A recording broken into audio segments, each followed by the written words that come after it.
Hola. Bienvenida y bienvenido seas a Semillero Estelar. Continuamos donde lo dejamos el programa pasado con una definición de lo que es la gravedad, y para nada se parece a lo que en la Tierra se nos cuenta. El primer transcrito se titula Navegación Estelar 2, que es la gravedad es Barú de Erra, y nos explica qué es y cómo funciona la gravedad, y ya adelanto que no se parece en nada a lo que nos han explicado en el colegio y fue publicado por Robert de Despejando Enigmas, el 3 de septiembre de 2019.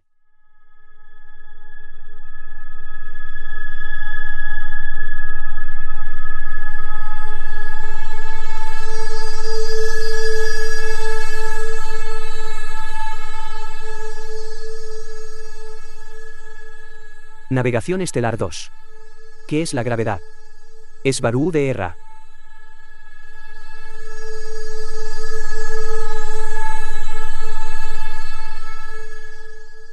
Para eso podemos usar instrumentación precisa, como lo son los interferómetros magnéticos, en donde pasamos una corriente eléctrica específica y estable conocida a través de una serie de bobinas superconductoras, que tienen junto a otra bobina superconductora aislada, por un medio no conductor de unos 30 manómetros.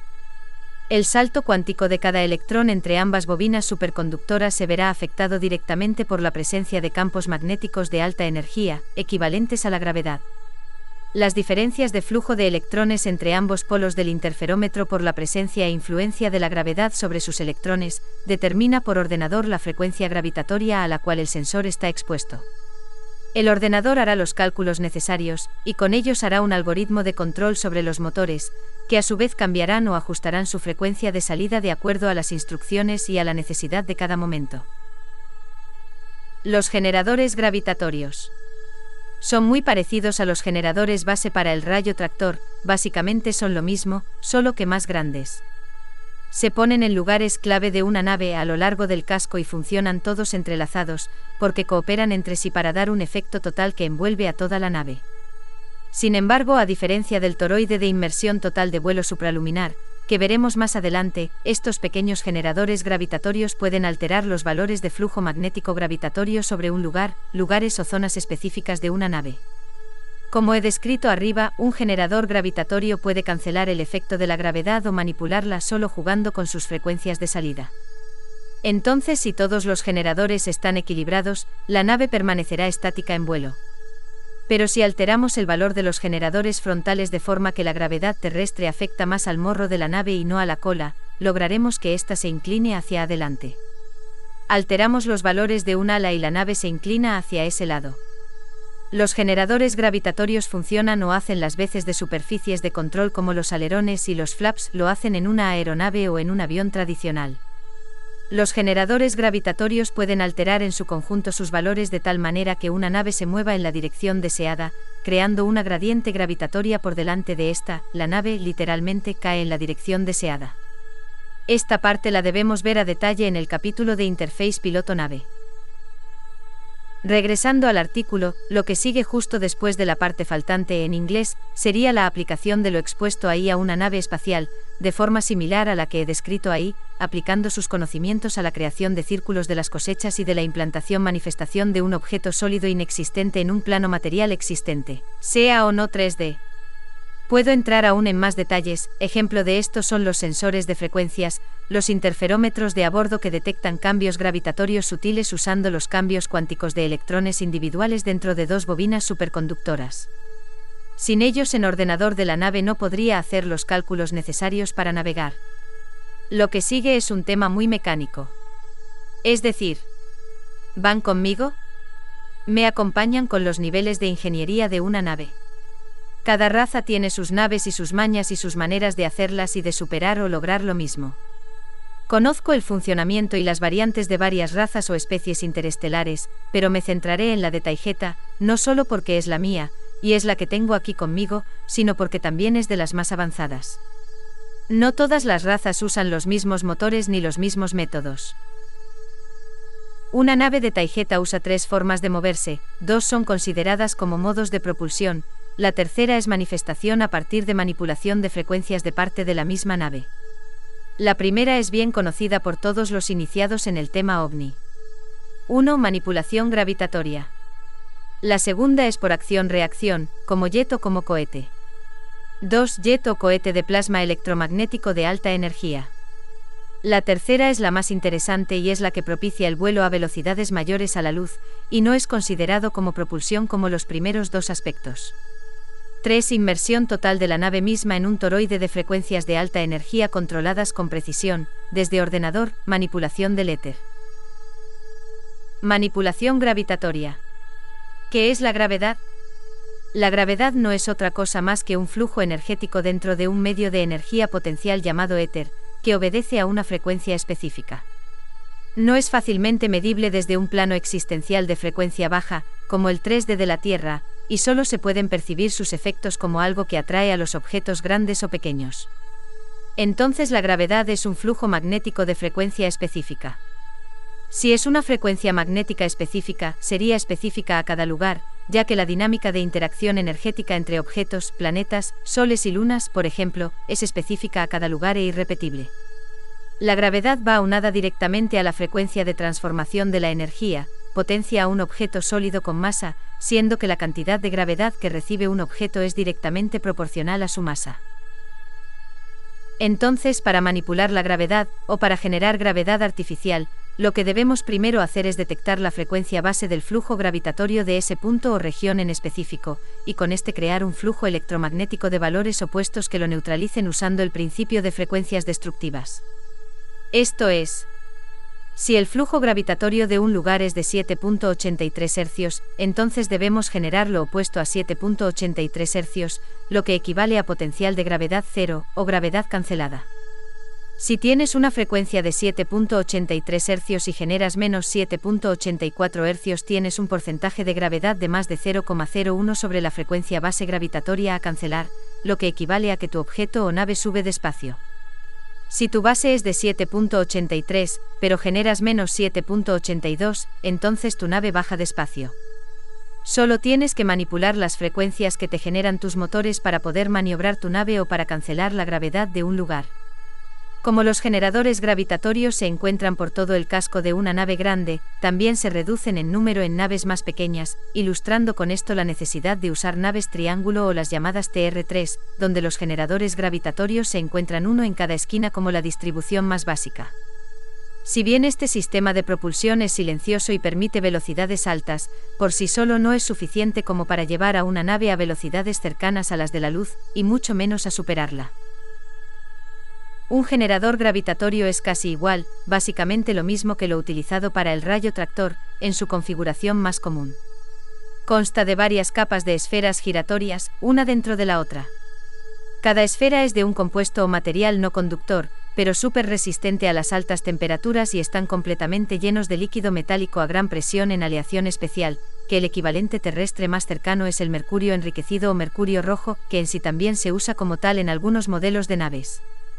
Las esferas giran en sentido contrario unas de otras en revoluciones por minuto entre las 10.000 y las 100.000, las diferencias de velocidad entre cada una de las esferas, y su relación con las demás ocasionan un cambio interno de frecuencia gravitatoria de salida. Recordando que la gravedad no es otra cosa más que magnetismo a muy alta frecuencia. Hasta ahora hemos descrito el vuelo de naves en modo de cancelación de gravedad o motores gravitatorios. También hemos descrito cómo funcionan los motores a turbina de plasma, cohete o jet de plasma electromagnético acción-reacción. Estos dos métodos son utilizados como medios de propulsión para desplazar la nave desde el punto A al punto B, pero como he dicho antes, para poder atravesar distancias gigantescas interestelares se necesita algo más exótico. Los motores de jet de plasma electromagnético expelen el plasma caliente hacia atrás moviendo la nave hacia adelante, de la misma manera que sería expeler gas por combustión de hidrógeno o de aluminio sólido, entre otros combustibles como se utilizan en los cohetes de la Tierra. Pero este plasma electromagnético tiene una frecuencia específica contrario a gas de combustión común y corriente, y esta frecuencia específica se controla variando la velocidad de las turbinas y su interacción entre sí entre sus capas aisladas dentro de cada motor. Diferencial de velocidad entre las turbinas. Si bien una típica turbina de nave espacial consta de una serie de tambores cilíndricos dobles. Es decir, cada tambor consta de uno exterior y uno interior que rota en el sentido contrario al del tambor externo. Cada tambor está hecho de material compuesto no conductor y resistente a temperaturas de más de 4000 grados. Como referencia, la temperatura del Sol es oficialmente de 5600 grados centígrados. Este material no conductor contiene un líquido magnético especial que es superconductor a elevadas temperaturas. Como ya es sabido, los materiales son superconductores generalmente a bajas temperaturas, no a altas temperaturas. En la Tierra el material más parecido a este sería el mercurio enriquecido, también conocido como mercurio rojo. Este se centrifuga entre 10.000 y 100.000 revoluciones por minuto dentro de las turbinas contrarrotatorias, y este produce un vórtice de plasma que está ahí, en el núcleo geométrico de la turbina. El plasma sale a una frecuencia específica controlada por las variaciones de las velocidades de cada capa de las turbinas y la relación entre las internas y las externas contrarrotatorias. Estas variaciones son controladas por el ordenador que controla los motores. Ahora, cuando un motor de estos está en modo cohete, solo sale el plasma y la nave se mueve hacia adelante, como un avión a reacción, pero ahora para el vuelo supraluminar pasa esto, en donde el plasma electromagnético sale hacia atrás y hacia arriba. Cuando una nave está en vuelo jet solo sale el plasma y la nave se mueve hacia adelante, pero si activamos la conexión entre el morro de la nave con la parte de atrás, cerramos un circuito electromagnético. Como el plasma electromagnético de los motores está saliendo expelido hacia atrás a una frecuencia controlada, y acorde a la entrada del morro de la nave, todo con matemática toroidal básica, se cierra el toroide o se genera un toroide de alta energía producido por los motores. Ecuaciones básicas para un toroide energético. Volumen de un toroide, esto es electromagnetismo toroidal de alta energía. Fórmulas básicas: volumen igual a 2.pi al cuadrado .r mayúscula .r minúscula al cuadrado, siendo r mayúscula el radio del círculo mayor y r minúscula el radio del círculo menor. Lo que hace el toroide, podemos regresar al toroide mismo más tarde. La ley de las frecuencias dominantes. Tenemos una ley energética básica trabajando aquí, la ley de las frecuencias dominantes. Dice que cualquier frecuencia más fuerte que otra u otras convertirá a las más débiles en sí misma, las asimilará. El toroide energético de una nave encerrará a la misma nave que la emite, y a todo lo que esté dentro de ella, en una burbuja en donde su frecuencia o vibración existencial, llámese densidad como en 3D o 5D, será la equivalente exacta a la emitida por el motor. Comprenden esta parte de arriba crítica, el último párrafo. El toroide energético de una nave encerrará a la misma nave que la emite y a todo lo que esté dentro de ella, en una burbuja en donde su frecuencia o vibración existencial, llámese densidad como en 3D o 5D, será la equivalente exacta a la emitida por el motor. Parte crítica. Entonces, al modificar la frecuencia de salida de los motores, con ello modificarás la frecuencia existencial que tenga la nave y todo lo que esté dentro de la misma. Esto significa que puedes tener a voluntad la densidad que quiera a exactitud decimal. Como todo es frecuencia en este universo, como ya hemos dicho antes y hasta se ha publicado, lo único que necesitas es tener una frecuencia equivalente al destino para estar en el destino. Si tu destino es 7.83724 Hz, con tu nave igual a 7.83724 Hz, entonces estarás en tu destino, porque 7.83724 es igual a 7.83724. Volvemos al éter para explicar por qué desde el éter no hay distancias, todo está entrelazado en un mismo espacio, todo existe en el mismo espacio, solo separado por un velo de percepción. Ese velo es el límite que todas las conciencias tienen, su rango de percepción conciencia. El éter no tiene volumen ni densidades dentro de sí, esto complica la descripción, pero por comprensión, digamos que todo está en el mismo espacio. Lo intentaré describir más adelante con más calma.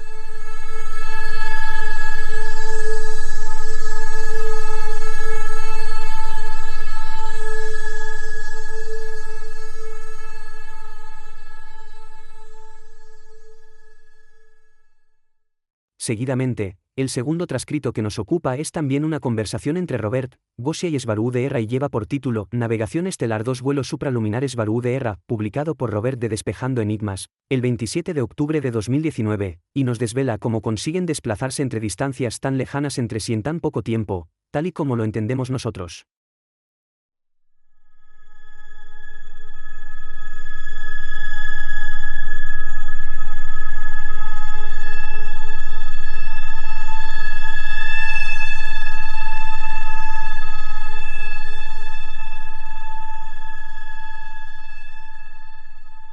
Navegación estelar 2. Vuelo supraluminar. Nave extraterrestre. UDR. Tengo un concepto que es base y es algo difícil de describir. Como desde un lugar, el éter, se puede llegar a todos los lugares del mundo físico incluyendo todos los puntos en el tiempo de esos lugares en el mundo físico. Si se está en el éter, como desde el éter se está manifestando todo lo que hay, entonces solo es un punto de vista que en este caso, un punto de vista es equivalente a una frecuencia. Solo cambias tu punto de vista frecuencia desde el éter y ya estás donde y cuando deseabas. No hace falta viajar ni moverse, solo cambiar la frecuencia que tienes con los motores de la nave para ser compatible para ver o estar en otra frecuencia, que a su vez es un lugar con un punto específico en el tiempo. Todo existe como de manera sobrepuesta, y solo se percibe un lugar y posición temporal cuando se tiene una compatibilidad energético-frecuencial.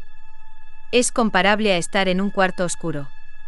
Hay objetos en ese cuarto que solo se pueden ver con cierto filtro de luz, entonces enciendes tu linterna con una luz azul, solo podrás ver las cosas que no sean de color azul, porque las que lo son desaparecerán de tu vista. Pero si cambias de frecuencia de luz y le pones un filtro de color rojo a tu linterna, entonces podrás ver las cosas que antes eran invisibles a tus ojos porque son de color azul, y al mismo tiempo ya no podrás ver las cosas que son de color rojo que antes sí que eran visibles para ti cuando tenías el filtro azul. Cuando un lugar tiene una frecuencia, al igualar dicha frecuencia se convierte en la misma frecuencia, indistinguible de ella. Cuando transmites una frecuencia, de lo que sea, a digamos que 102 MHz, y con otra cosa llegas y transmites a 102 MHz, solo se vuelve más de lo mismo, indistinguible uno del otro. La frecuencia del toroide de una nave solo es como el filtro azul o rojo de nuestra linterna. Solo a través del filtro de frecuencias, que es el toroide, podemos ver o experimentar un lugar en el espacio-tiempo. Solo encendemos nuestro filtro azul y percibimos el estar en las Pléyades, en Erra, y con los motores lo cambiamos por el filtro rojo, y de repente percibimos estar en la Tierra. Nada ha cambiado, solo es nuestra percepción lo que modifica lo que vemos. Tienes un aparato de radio o estéreo para escuchar música, sintonizas el 102.5 FM y escuchas a Richard Wagner, les das la vuelta al dial y sintonizas el 92.4 FM y escuchas música pop. Ya estaban ahí las dos cosas en el mismo espacio, solo es el filtro de tu atención lo que te permite escuchar a Wagner o a la música pop, como si tu aparato de música estéreo fuera tu nave, pero el aparato no se mueve, no va a ningún lado. La nave tiene un mapa de frecuencias exactas en su ordenador, a voluntad se envuelve a sí misma en un toroide de alta energía con el principio de frecuencias dominantes. La frecuencia energética exacta del toroide controlado por el ordenador se impone sobre la misma nave y todo lo que está dentro de ella, cambiando su frecuencia exacta y volviéndola compatible con la del lugar de destino, a costa de dejar de serlo con el lugar de origen. El tiempo solo es una variante energético-frecuencial de un lugar. En sí mismo de forma aislada, el tiempo está detenido, y solo con la presencia de una conciencia, a partir de dicho instante que es una frecuencia en sí, se comienza a animar la escena con una secuencia de eventos. Entonces todos los instantes a nanosegundo, que jamás han existido dentro del universo, continúan existiendo como frecuencias dentro de un campo que es infinito y lo incluye todo, ese campo es el éter. Cada instante en el tiempo es como una fotografía fija en el tiempo, eventos detenidos como en un carrete de cine, fotografías aisladas inmóviles, sin sentido, sin secuencia, solo unas muy parecidas a otras. Todas dentro del éter sin tiempo, solo son posiciones fijas eternas que componen el todo que es la fuente, el yo unificado, el éter. Como un carrete de cine no está animado, se necesita que alguien con percepción venga y anime las imágenes sueltas, les dé sentido, secuencia y velocidad. Cada hoja de papel es un lugar en el espacio-tiempo, es fijo, no hay tiempo, solo es.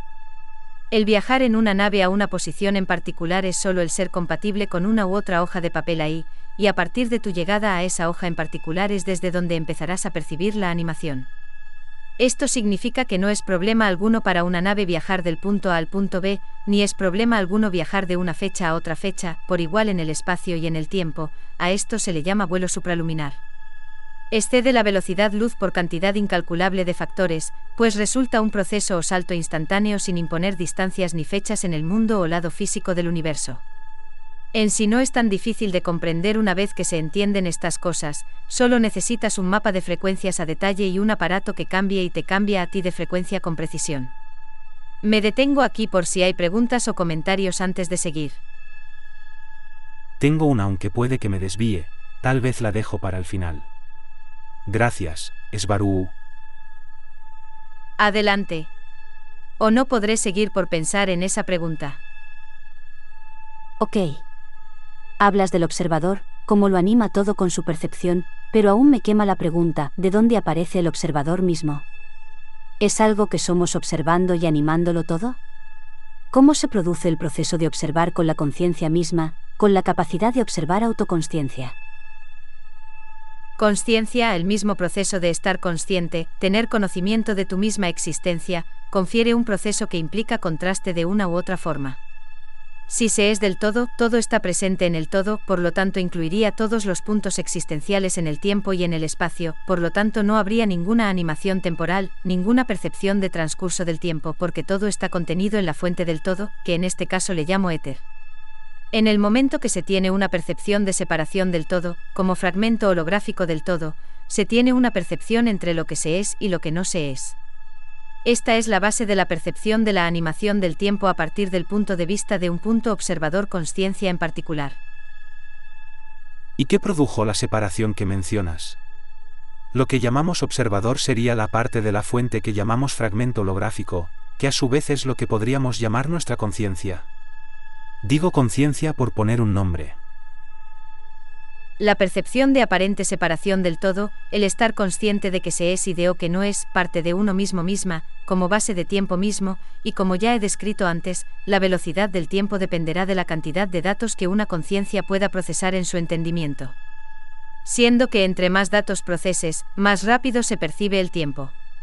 Como ejemplo de esto, un niño pequeño percibe el tiempo como algo mucho más lento que un adulto, porque está procesando menos datos que el adulto. Sin embargo, al acelerar aún más la cantidad de datos perceptibles por las conciencias, se llega a un punto en el que se produce una unificación de la percepción temporal creando una ilusión de presencia en una densidad. Ilusión, porque eso es una densidad, se cambia de densidad a una más alta donde se procesarán más datos, más consciencia, más percepción. Sin embargo, si lo comparas de una u otra forma con la velocidad de percepción consciencia del primer punto comparativo, encontrarás que hay un desliz temporal muy acentuado, como en el caso entre Temer, Erra y la Tierra, que es de 4.6 días en la Tierra por 1 en Temer y Erra. Sin embargo, la percepción de la duración de un día en uno o en otro lugar es básicamente el mismo.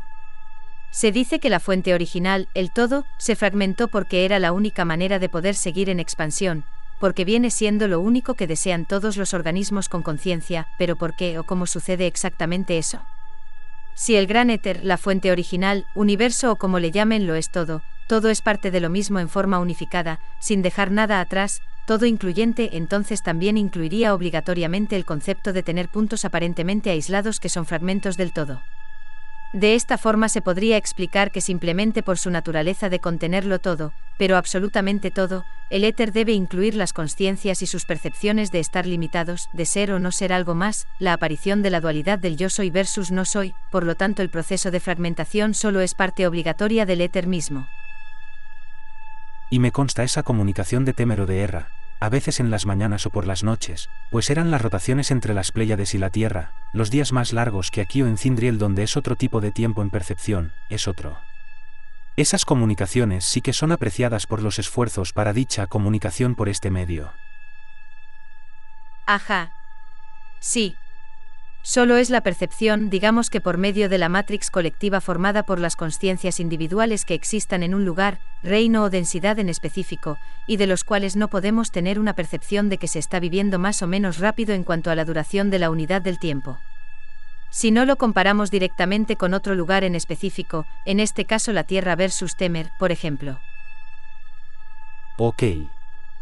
Otra pregunta. Entonces lógicamente si queremos visitar la Tierra en 5D serán unas coordenadas totalmente distintas a la Tierra 3D, ¿correcto? Sé que es una pregunta sencilla. Así es, correcto. ¿La Tierra va cambiando de frecuencias?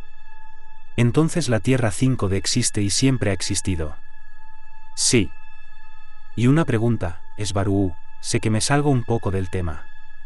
¿Tú has visitado la Tierra en 5D? Sé que muchos seguidores se lo preguntarán.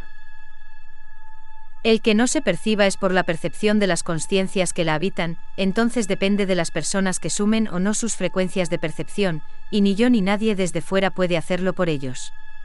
Y una vez más, aunque las masas me critiquen, es trabajo de los humanos y solo de ellos el trabajar sobre sí mismos, y colectivamente, para poder percibir una Tierra 5D ya existente. Sí, la he visitado obviamente, me he quedado observando y he visto cosas ahí. Sin embargo, como estamos aquí, ustedes y nosotras, o yo, entonces ya percibimos esa línea temporal, sea como sea, y hacemos lo que podemos o podamos para ayudar a quienes estén en esa línea temporal, solo porque estamos percibiéndola, porque nos involucramos al percibirla. No porque al ya estar percibiendo esto tengamos la obligación moral de ayudar, pero sí que deben cambiar las ideas acerca de cómo funciona el tiempo. Por eso es tan importante la Tierra para tantas razas extraterrestres, y por eso hay tantas razas juntas viviendo como humanos. Y los humanos no existen, todos y cada uno de ellos son extraterrestres, algunos lo saben, otros no. Ya he descrito cómo y por qué al modificar la frecuencia de la nave con su toroide se salta de un lugar a otro. Esta información pueden ustedes insistir que no se encuentra en la Tierra. Si les dicen lo contrario, mienten, nunca se ha dicho ahí. Es una táctica para desacreditar el que la gente crea que lo han sacado de otro lado. Quien lo diga está ligado a los que intentan desacreditarnos, y no es broma, es una táctica, más que nada en estos vídeos que son totalmente nuevos. Entonces puedes hablar de esto, solo es atacar esta información, es 100% estelar. Solo una nota, hablan de que hay una patente de comunicación por muones, desconocía ese dato, pero Aneka me ha dicho que de ninguna manera es lo mismo, que es solo teoría de su parte, y no usan ni las mismas partículas ni las mismas frecuencias muónicas que nosotras, entonces resulta una caricatura. Y sobre todo me parece que la fecha de la patente es posterior a lo que aquí hemos dicho sobre ese tema, así que podría ser como consecuencia de nuestros vídeos. Los materiales superconductores no son los mismos que en la Tierra, sus propiedades difieren, los muones tampoco son los mismos, no deseo ni puedo dar más información al completo detalle acerca de aleaciones, frecuencias exactas, materiales y demás cosas que se podrían usar con fines negativos. Atacan por todas partes y es de esperar, y ya hemos dicho que los muones difieren, y solo uso el nombre para que me comprendan mejor, no es la misma partícula, y además los humanos carecen de medios para siquiera detectar un muono neutrino. Mi excusa es que acaba siendo como metafísica no explicable, es por eso que no puedo dar aleaciones ni frecuencias muónicas exactas o cosas precisas. Sin la metalúrgica y las frecuencias no sirve de mucho mi información de navegación estelar. Les estoy diciendo que se usan mapas de frecuencias, no les estoy dando los mapas de frecuencias.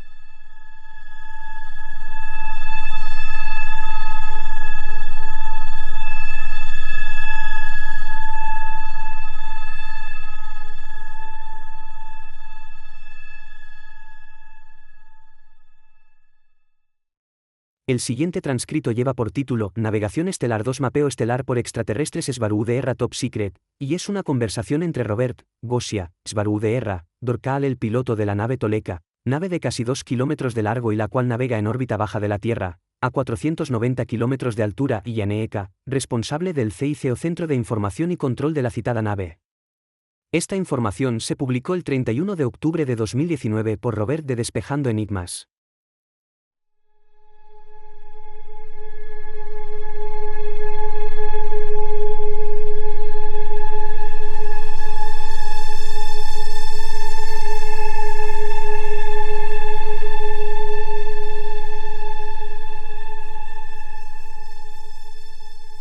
Navegación Estelar 2. Mapeo estelar por extraterrestres. Svaru DR. Top Secret.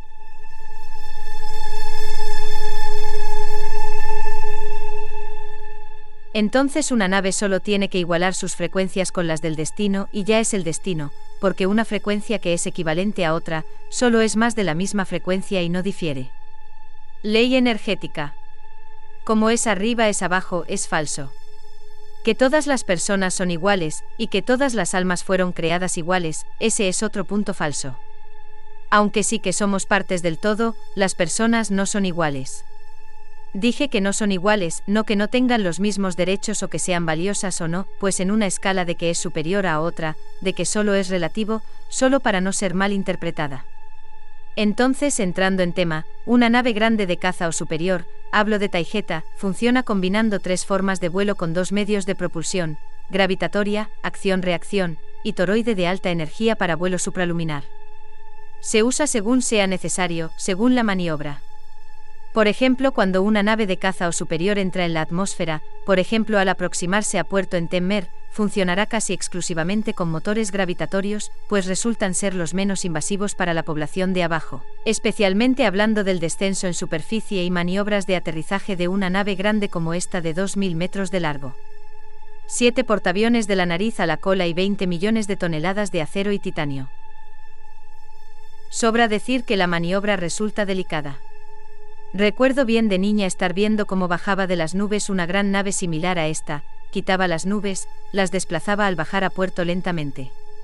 Otras naves menores la escoltaban a los lados viendo que todo saliera bien, y al descender pude ver el área de los motores en la cola, con un gran agujero en el lado con un gran pedazo faltante. Salía algún gas de enorme agujero, como si un tiburón cósmico le hubiese arrancado un pedazo al área de motores. La nave bajaba a reparaciones, aún así con todo y el daño, bajaba con su propio poder, gracias a tener múltiples sistemas de propulsión. Típicamente una nave despegará de la superficie usando los motores gravitatorios, ya en altura como de 20.000 pies o más encenderán los jets de plasma grandes, y con ellos saldrá de la atmósfera y tomará velocidad hasta unos 40 o 50.000 km por segundo, donde se encenderá el toroide y saltará al hiperespacio, al éter. Al descender del hiperespacio apagará el toroide y descenderá de entre unos 100.000 a 50.000 km por segundo, encendiendo ya sean los motores frontales del jet de plasma a manera de retrocohetes o usando los motores gravitatorios a manera de frenar la nave. En sí, algunas naves no necesitan eso, como la Susi, que pueden saltar al hiperespacio aún detenidas, o regresar del hiperespacio ya completamente detenidas. Como Ángel aquí presente ya sabe, porque ha seguido la llegada de las naves Susi desde diciembre del 2015. De igual manera, las naves clase Susi tienen una tecnología punta que las separa de otras clases de naves aún de Taijeta, haciéndolas las más avanzadas. Se considera tecnología secreta o top secret, como se dice en la Tierra, aunque el que exista no es secreto, solo lo es el cómo se logra. El poder saltar detenidas al hiperespacio, y desde ahí operar sin moverse a ninguna parte, aun detectando su entorno original. Al estar en el hiperespacio estático resultan invulnerables mientras estén en ese modo de vuelo. Desde ese modo de vuelo pueden estar presentes en cualquier lugar, recopilar inteligencia, extraer personal de la superficie, atravesar paredes, pues la materia dura no las detiene, o inclusive realizar ataques con su armamento, todos siendo indetectables e invulnerables. Esta tecnología se considera como del terreno de la persuasión, donde solo la presencia de una Susi ya cambia el escenario a favor de Taijeta, pero la tecnología ya es sabida que existe y que Taijeta la tiene, pero nadie más, siendo con esto las naves clase Susi extremadamente peligrosas. Otras razas no la han podido replicar hasta ahora. Aunque la información sobre las naves ya está dada, sí que deseo antes de dar por finalizado el tema, dar más datos como los de arriba, más detalles acerca de cómo se navega en el espacio narrada de forma directa.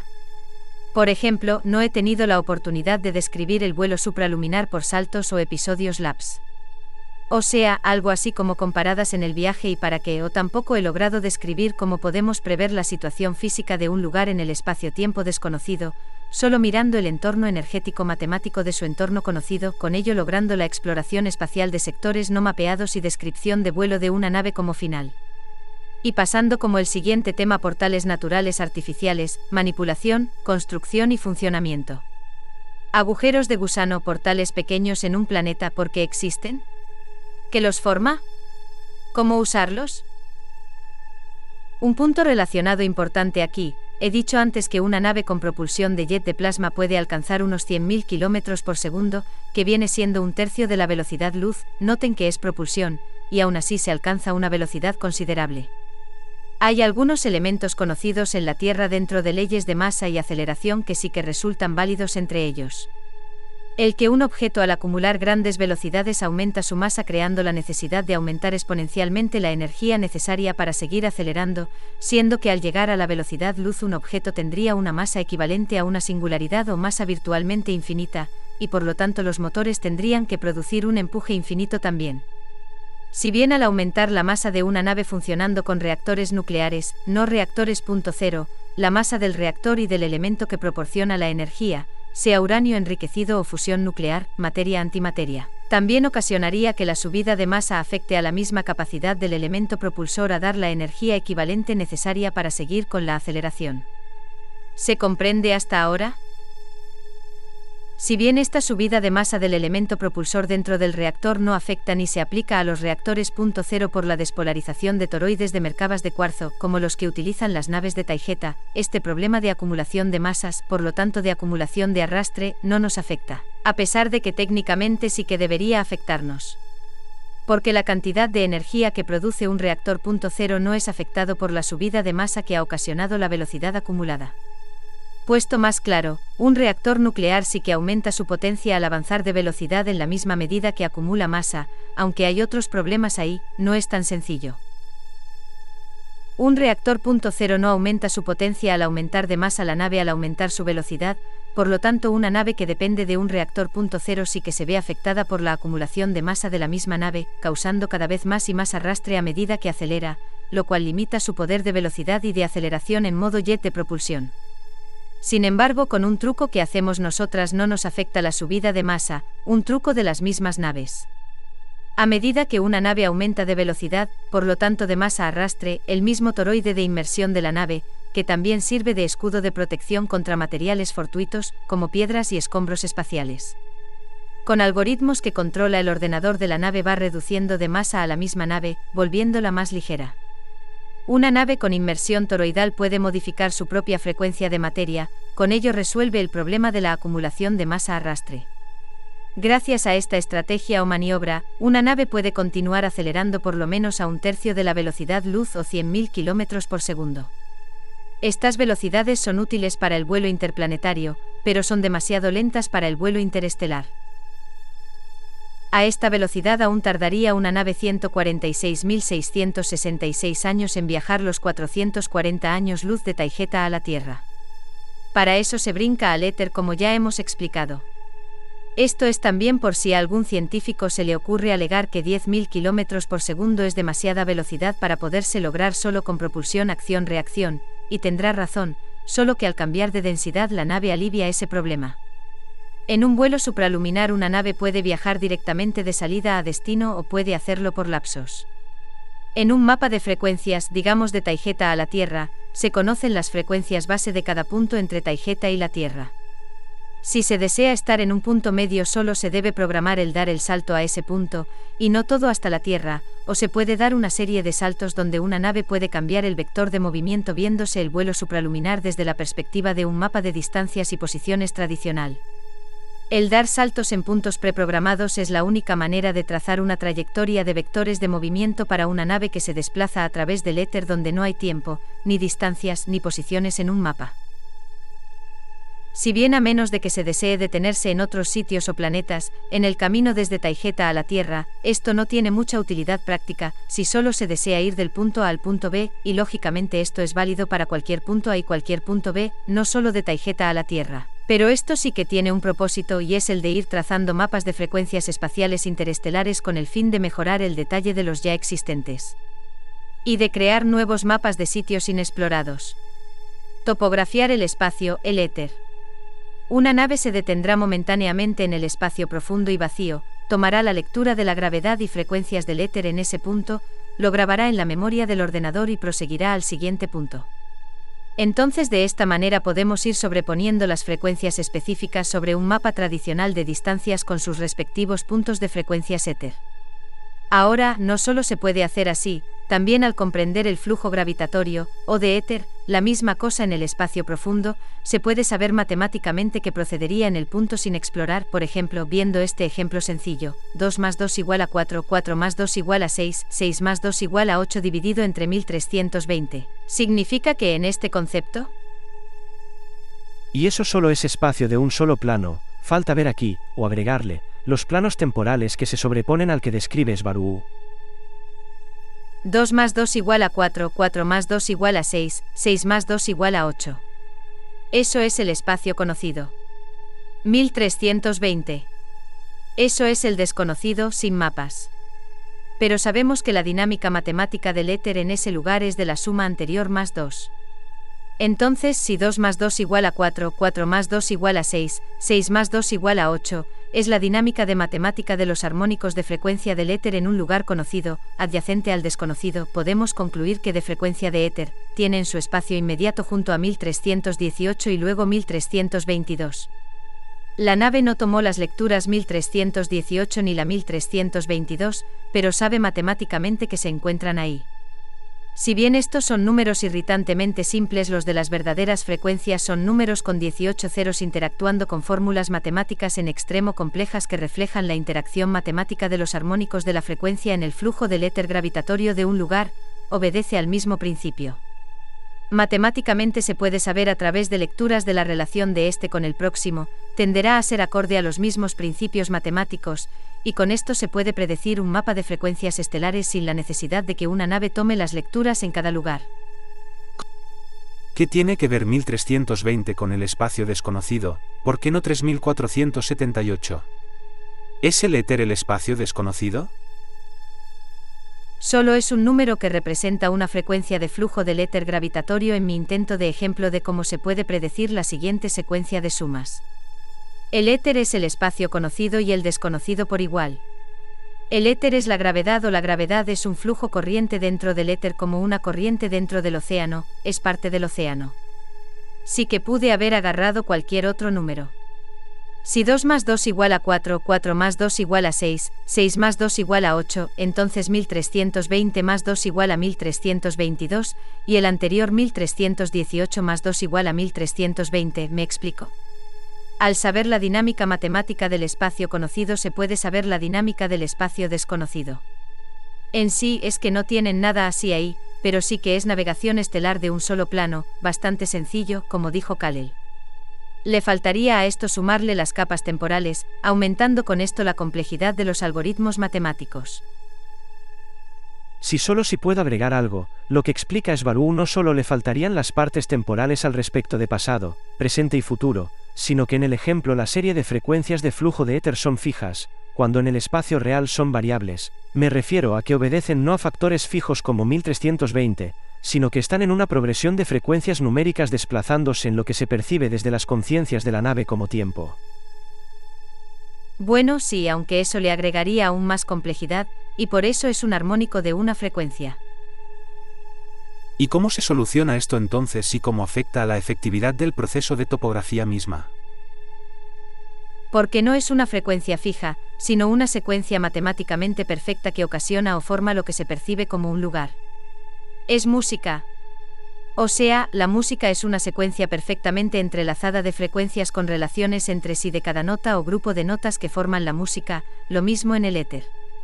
Las armónicas de las frecuencias son o se desarrollan de manera perfectamente calculable entre sí, mas no iguales, y esto creará una sopa de frecuencias, donde cada armónica creará las ondas estacionarias que a su vez formarán los objetos que vemos ahí en cada lugar.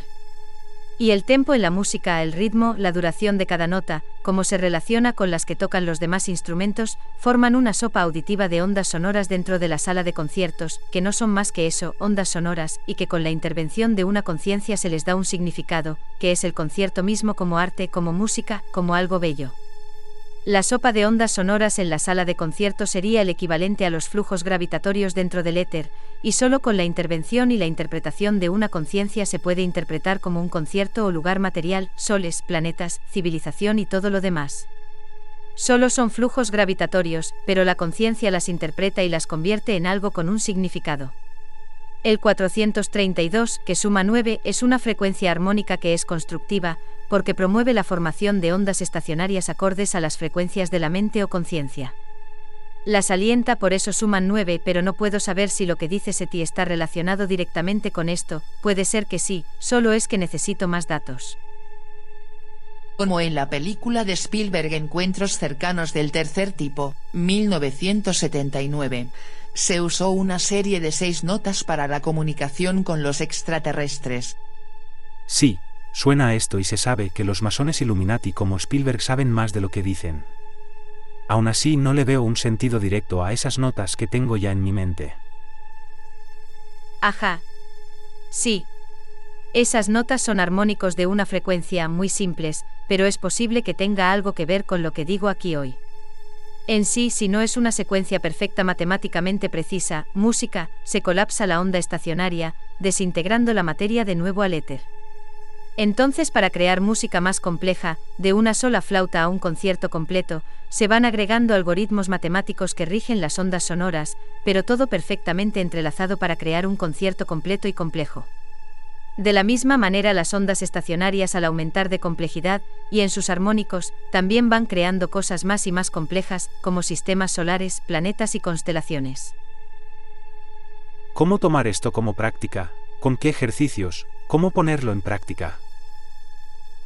¿Ejercicios para qué? Para manifestar, para elevar la frecuencia, controlar la frecuencia para manifestar la vida que quieres, las situaciones que quieres, etc. Como con todo, no pueden manifestar nada si los armónicos son caóticos, por eso deben estar en armonía y en alineación con lo que quieren, no estar dispersos, o lo que manifestarán será una cacofonía, no una sinfonía.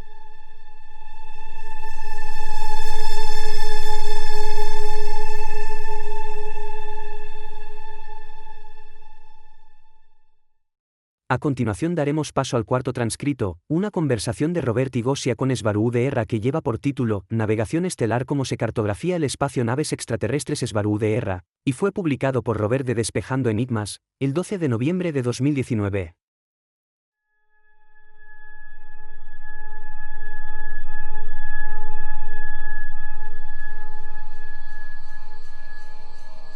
Navegación estelar. ¿Cómo se cartografía el espacio? Naves extraterrestres. Svaru Udr.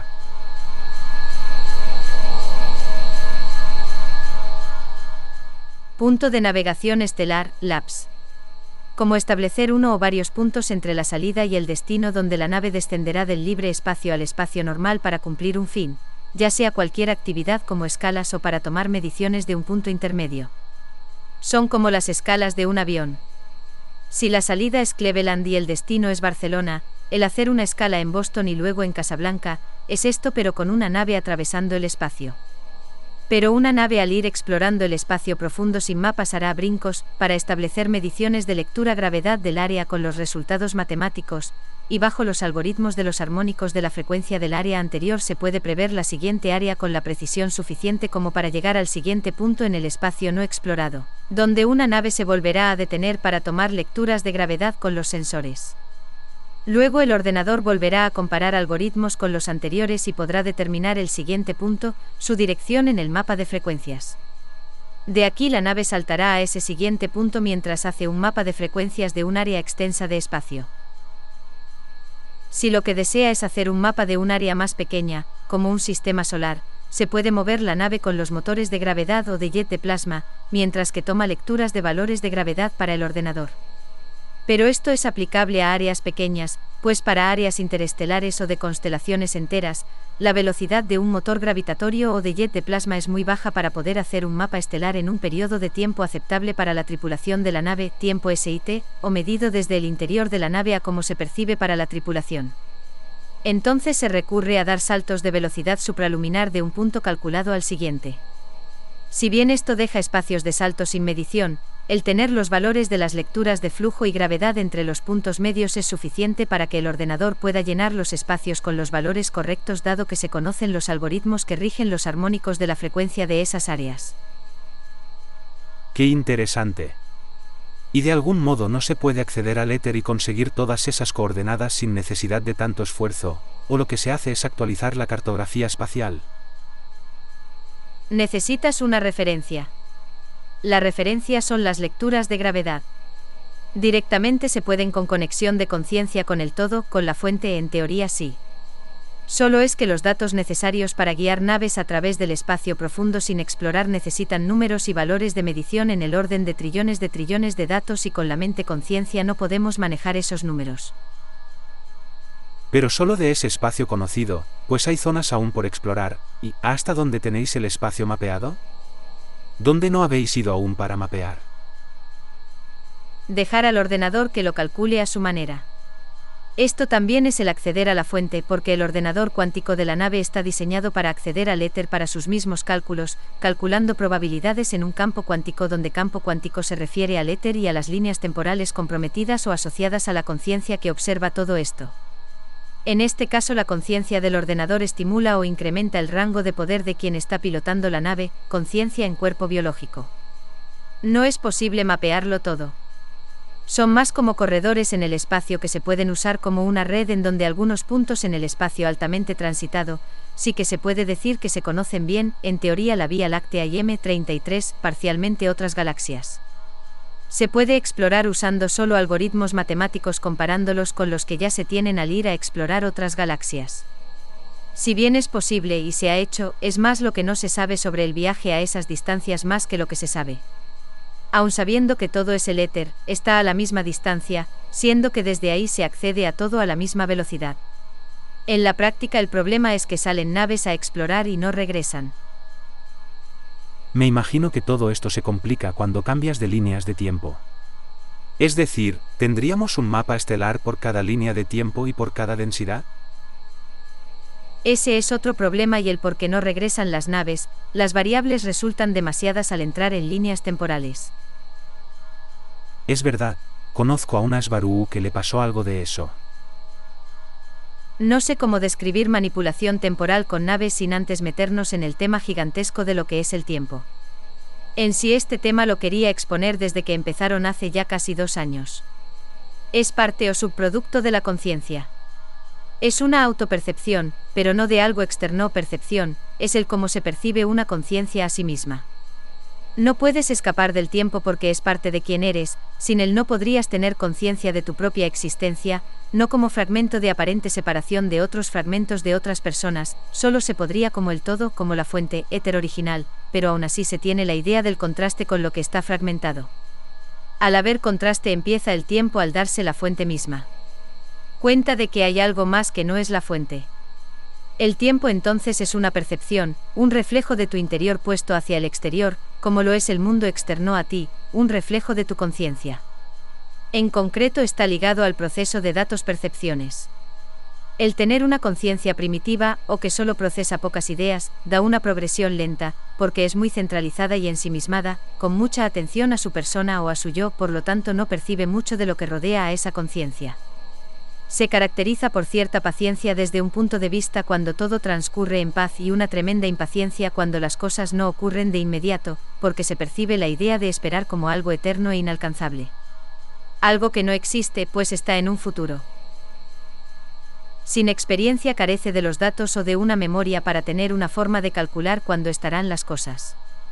Es la conciencia como de un niño impaciente y al mismo tiempo tan centralizado y ensimismado que todo le parece una eternidad. Pero esto, contradictorio también, le da mucha paz interna y una sensación de eternidad por delante. Pero un adulto tiene mucho contraste, tiene que procesar mucha información para poder sobrevivir, muchos detalles, generalmente para todo, manejar en múltiples funciones muchas veces sin tener nada que ver unas con otras. Trabajo, escuela, familiares, problemas con familiares, problemas en el trabajo, amigos, la pareja, frustraciones, miedos, economía, todo junto. Da contraste y un punto comparativo para una secuencia de eventos, la percepción de cuánto tiempo pasa entre un evento y el siguiente. No hay mente para todo eso, esto presiona la mente para procesarlo todo, entonces falta mente, falta tiempo, se acelera el tiempo y su percepción. El que se tome como línea temporal solo es por acuerdos, donde más o menos 2 o más personas tienen el acuerdo de percibir en un periodo temporal o duración, porque comparten las mismas ideas mayormente. Los acuerdos percepción Taijeta son diferentes a los acuerdos percepción Tierra, la vida es más lenta y relajada en Taijeta, por lo tanto como acuerdo general en la población el tiempo es lento ahí, alcanza el día, mayor paz, mente de niños, sin el apremio y la desesperación por lo que desean, sin la impaciencia. Sin embargo, esta mayor madurez les da una sensación de mayor madurez evolutiva. Lo que viene a continuación es algo que no es teoría, sino que se aplica directamente a los sistemas de navegación de las naves estelares, y los resultados son empíricos, observables y repetibles.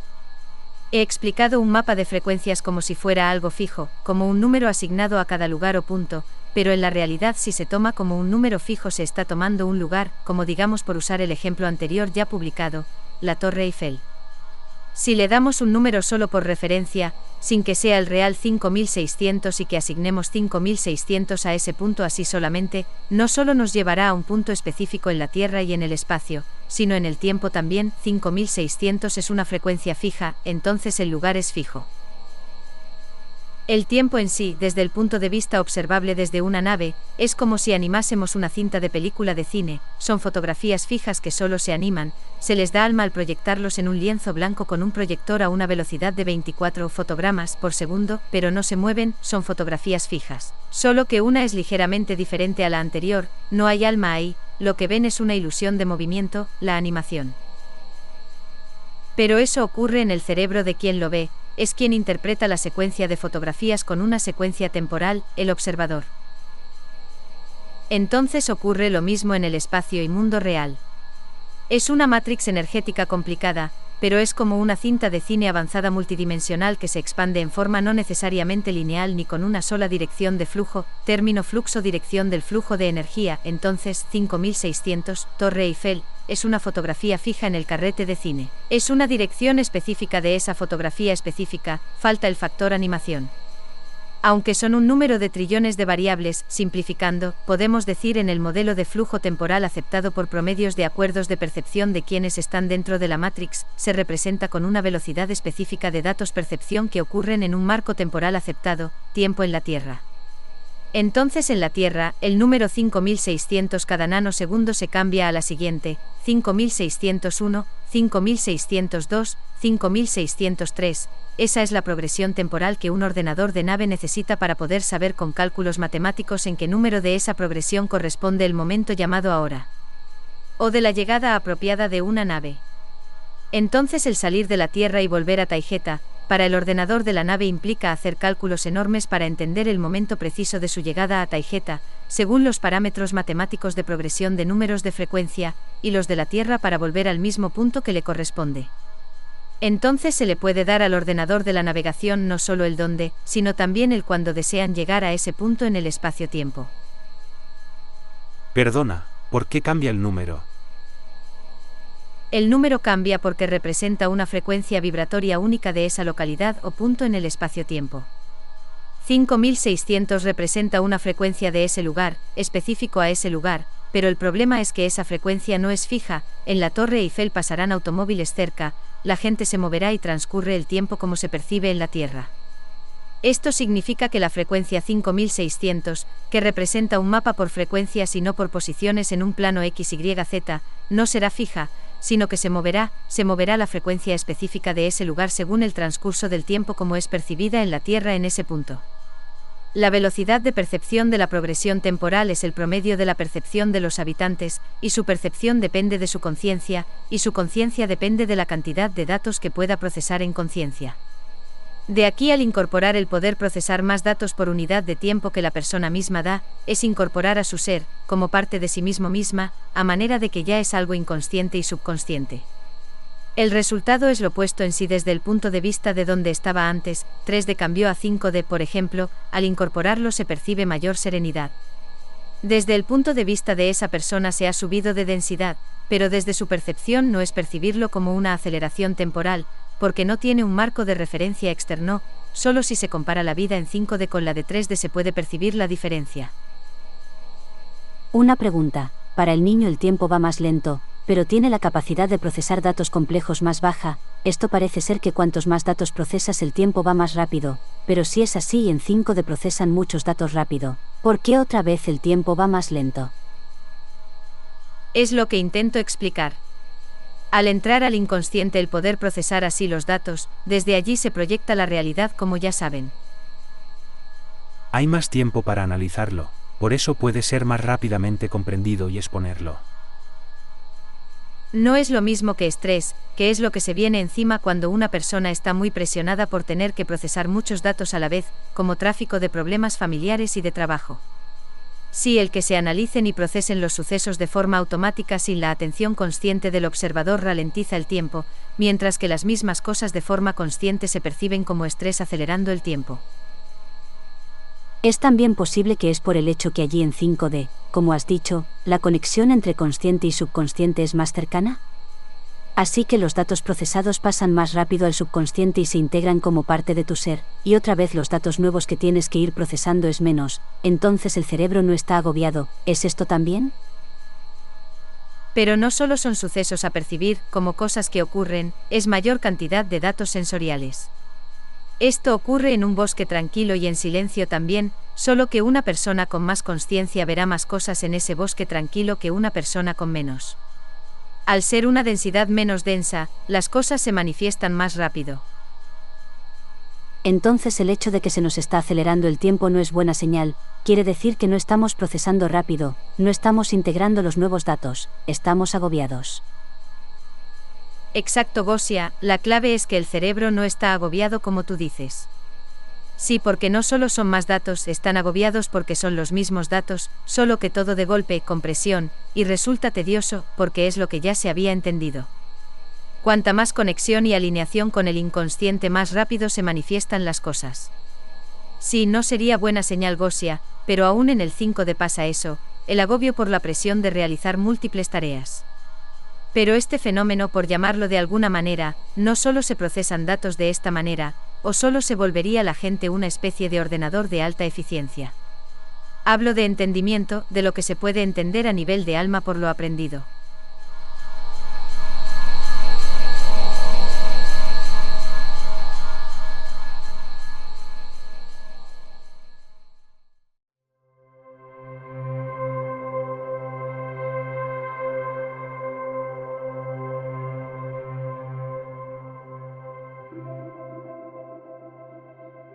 Y nos quedamos sin tiempo para más. En el programa siguiente continuaremos con los vuelos interestelares, el salto al hiperespacio y los viajes en el tiempo. Espero que esta información haya despertado tu curiosidad tanto como lo hizo conmigo. Que todo esto sirva no solo para saber que no estamos solos como nos están haciendo creer, sino que sea el motor que impulse una sed de conocimientos que den lugar a una mayor expansión del alma.